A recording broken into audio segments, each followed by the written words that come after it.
So I just got back from the theater, and if you don't know, I freaking love Godzilla.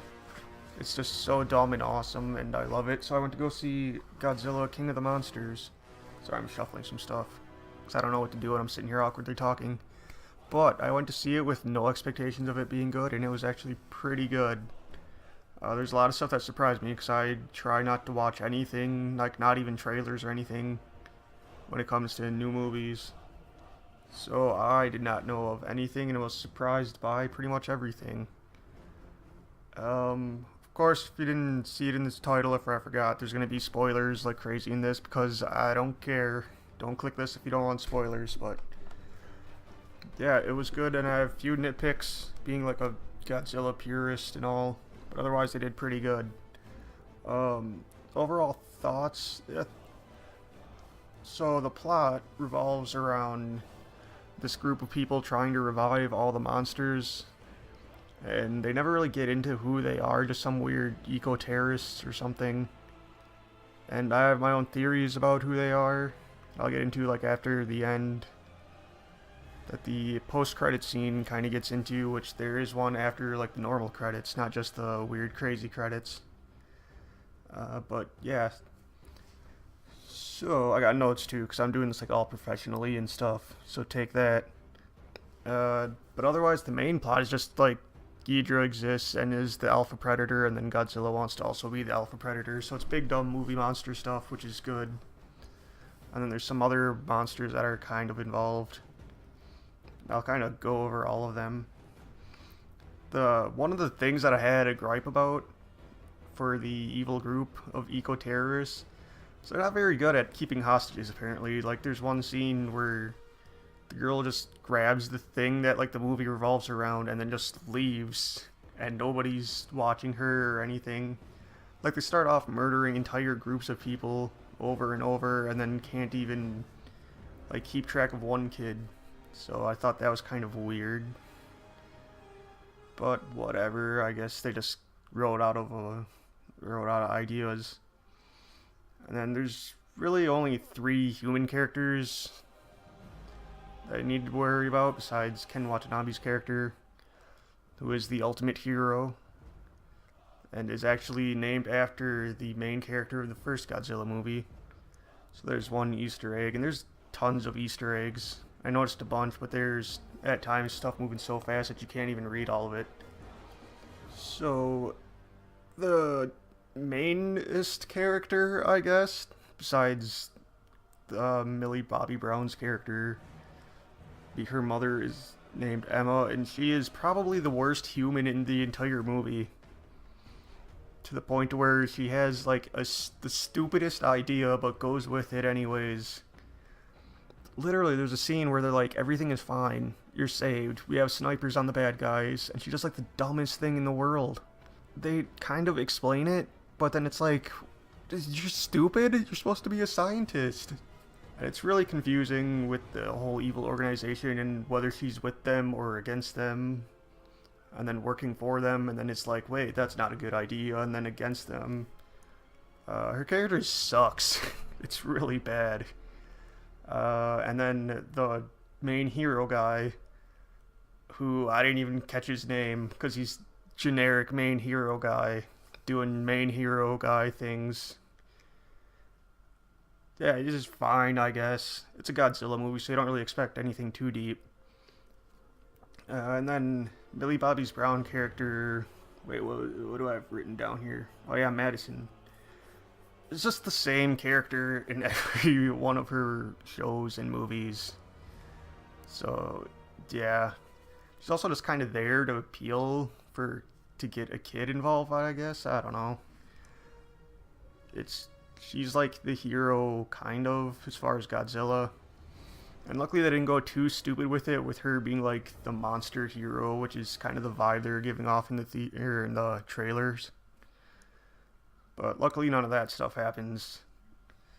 So yeah, the human characters probably better than the first. Well, I mean the first American legendary Godzilla, I guess I should say. The 2014 one, whose characters were just generic army guy and generic girl, and that was it. They at least have like reasons and personalities in this one. So that's good. And then of course Ken Watanabe's there and he's got his whole crew in the Monarch group in the military. Now for the monsters, which are more important. Yeah, so Rodan has like no backstory given at all, and if you don't know who it is, you're just like, oh, it's a giant bird in a volcano. That's it. And the role of Rodan kind of sucks in this too. Like that was my one biggest fear, is that the monsters they have are just gonna be like generic whatever monster versions of themselves, and for the most part they actually are. And Rodan is basically how Ghidorah and Godzilla are fighting for Alpha. Rodan's like the one right below it. So Rodan is basically like their top soldier or something, I guess could be understood. So yeah, not a lot going on with Rodan. As far as Ghidra, first off, they call it Monster Zero for most of the movies, which is awesome, because that's the code name for it. And they give this weird backstory about it, and then they totally shoehorn it being from space. And you can kind of tell that people were complaining that it wasn't actually from space. There's just like one line where they're like, oh, it's from space, and then came here thousands of years ago. And it seemed kind of out of place. But I don't know. Otherwise, again, not as much backstory as should have been. But with the original Ghidra movie, there's a whole movie devoted to it, so you can kind of learn more. Then Mothra got it the worst, though. So Mothra's whole storyline, basically, is that she's supposed to be the protector of Earth, and, like, caretaker for the people and all beings and whatever. That is not the case at all in this movie or in this series. As a matter of fact, they completely gave that all to Godzilla, to the point to where even old cave paintings that are supposed to depict Mothra and its worshippers and stuff are now Godzilla and the worshippers and all that. As soon as she's born, she kills like 6 people. Man, they really screwed Mothra over. And they give her this weird backstory of being the queen of monsters, and it's implied that it's like Godzilla's wife or something. And it's just, it's kind of dumb. They really did Mothra awful.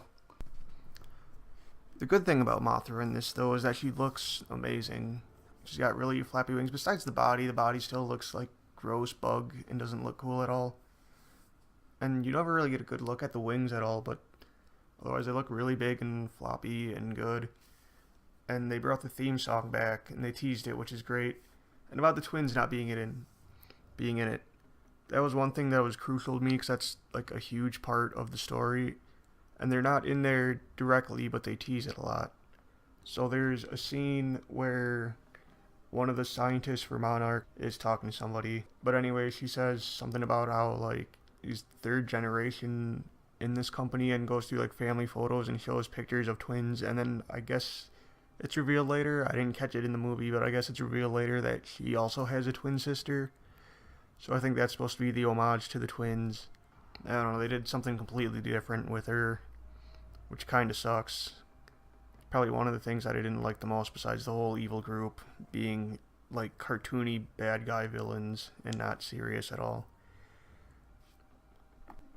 And then for Godzilla himself, besides that he stole Mothra's gimmick basically, they don't really change too much about him until like the end spoiler stuff that I'll get to later.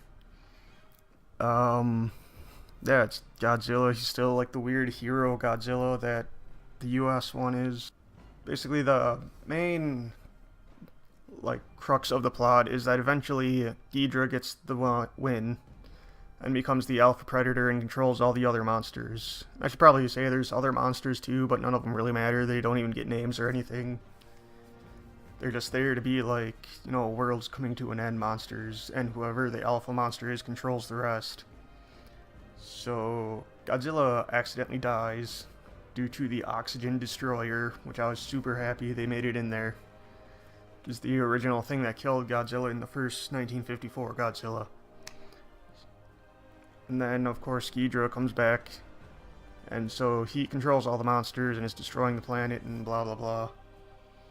And then they revive Godzilla using kind of a goofy method that kind of doesn't make sense, but sort of does. I don't know, it's one of those things where it's weird.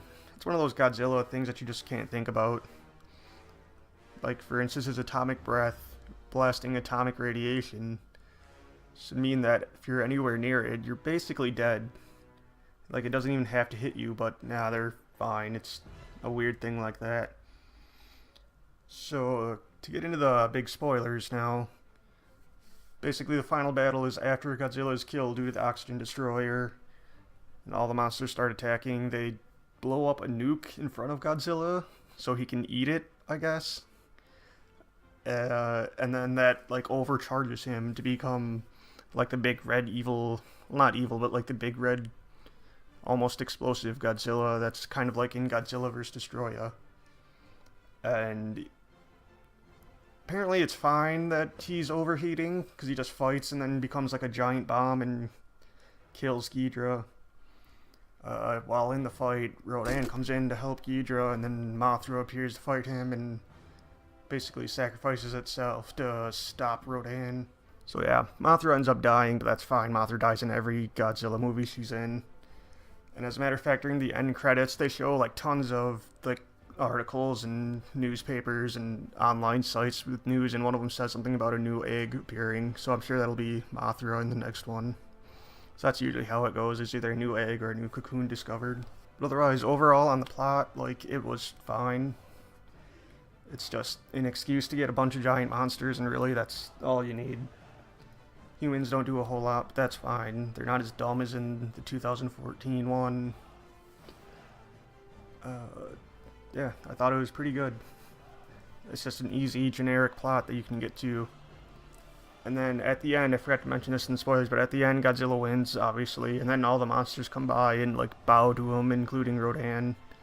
So now it's like, we have Godzilla and an army of, I think they said 17 monsters. So, yeah, I don't know why that's apparently a good thing, but the humans seem to love it. The only thing that is kind of confusing about that is the next movie's supposed to be Godzilla vs. King Kong. And Godzilla's already way bigger than King Kong and has fire breath and can beat King Kong pretty easily on his own. And now he's got like an army of like 17 or 20 monsters to attack with him. So I really don't know where they're going with that one. It's probably going to suck anyway, because the old Godzilla vs. King Kong was many consider the worst Godzilla movie ever. And it's really stupid. So outside of the plot, boy... So when I said I didn't read anything, I saw in an article like, oh, here's the themes for Godzilla and the monsters. I assumed that they were like new generic rip-off themes. They have the actual theme songs, and I freaked out. It was amazing.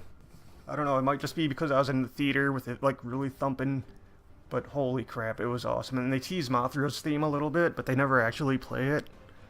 Until the credits, and then, you know, that's awesome. I did not expect them to get rights to the music at all. So there, like I said, there's an after credit scene, and most people in the theater that I was at left already. But basically what happens is evil organization guy, who I'm thinking is an alien, and I know that's weird, but I'll get into that. So the alien guy, supposed alien, finds this like research lab where he's talking to a guy, and they're like, yeah, we got something for you. And they show him, and it's one of Ghidorah's severed heads. And he's like, yeah, sure, I'll take it. Which is a direct hint that the next movie's going to have Mecha Ghidorah in it.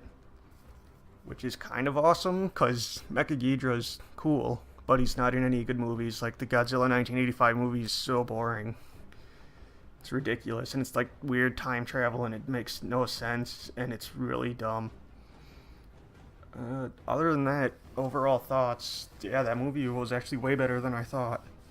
I thought it was just gonna be a dumb, like, Hollywood remake, but they actually either already knew Godzilla or researched it enough to make it a good homage to the old ones.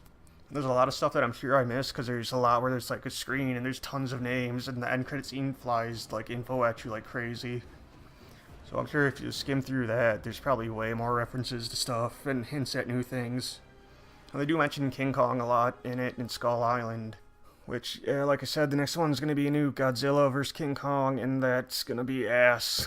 That is gonna be the assiest ass that ever asked.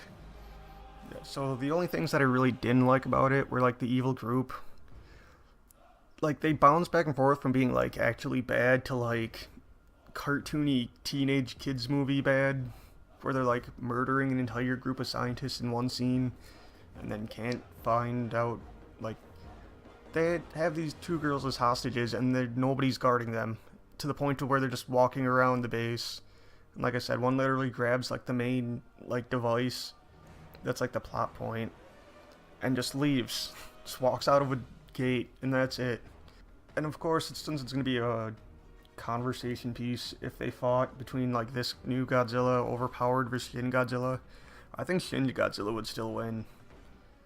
His Shin Godzilla's laser is way bigger and can shoot more, and also has the most BS ability of hyper evolution that he can just turn into whatever he needs to. So I don't think it's bigger than that one, but it's definitely like bigger budget and bigger monsters. And but yeah, it was actually really good, and most importantly, it was a Godzilla movie, so they did a good job on that. Oh, and the evil eco-terrorists being aliens, I gotta explain that. So they never really go into who they are or where they are from or what. They're just kind of there, and they're like, okay, well, we don't know who these guys are. And the reason why I say they're aliens is because Godzilla has been dealing with aliens a lot. Like, it was an old trope in the 60s movies. And in all of them, it's involved with Ghidorah being basically their monster, or the monster they're trying to get rid of, or the one that they control. The alien version of Godzilla is Ghidorah, and this movie happens to have Ghidorah. And actually, in the other one with Mecha Ghidorah, which, like I said, they're hinting to, involves, besides Mecha Ghidorah, being built by aliens. So it would make sense lore-wise if they are secretly aliens in disguise, which is a thing that they've also done as late as, like, I think the 2004 Godzilla Final Wars movie had that. So I am calling it, and I would not be surprised. And I'm just going to assume they're aliens, because they don't really go into them. And they are definitely coming back. And it's going to be like them versus Monarch, I guess, because Monarch is still a thing, and that's like the branching thing. They did pretty faithful. Like I said, the monsters themselves that they picked kind of get iffy on their actual lore compared to this one, kind of rewriting them a bit. But other than that, there's a lot of homages and things they did well. And if they can just like keep pulling monsters from Japan, that'd be sick. Like, where is my Jet Jaguar movie? I got to the point where the end credit scene, I thought it was going to be Gigan at first. Gigan would probably be the next like one down after these four. But yeah, good movie. I was pleasantly surprised, considering I thought it was going to suck ass, but it did not. And it was pretty good. Probably, yeah, I'd say probably the most fun I've had in theater. But I go to the theater like once a year. So yeah, I've seen maybe 6 or 7 movies in the theater. Now that I think about it, yeah, that's about right, and 3 of them have been Godzilla movies. So, whatever, just keep making them and I'll keep going and seeing them. It was awesome. Again, I recommend it. The humans suck, but that's normal for a Godzilla movie. Like, in all the 20-ish Godzilla movies I've seen, I think there's like 4 human characters that I can even remember. It was great. Go watch it so they can make a bajillion dollars and we can get more Godzilla movies. I want this to be like Transformers or like Fast and Furious, which the only preview for it, which is like the 27th Fast and the Furious movie, the like Calvin and Hobbes or whatever the hell it is. Let's do that. I want 30 more Godzilla movies.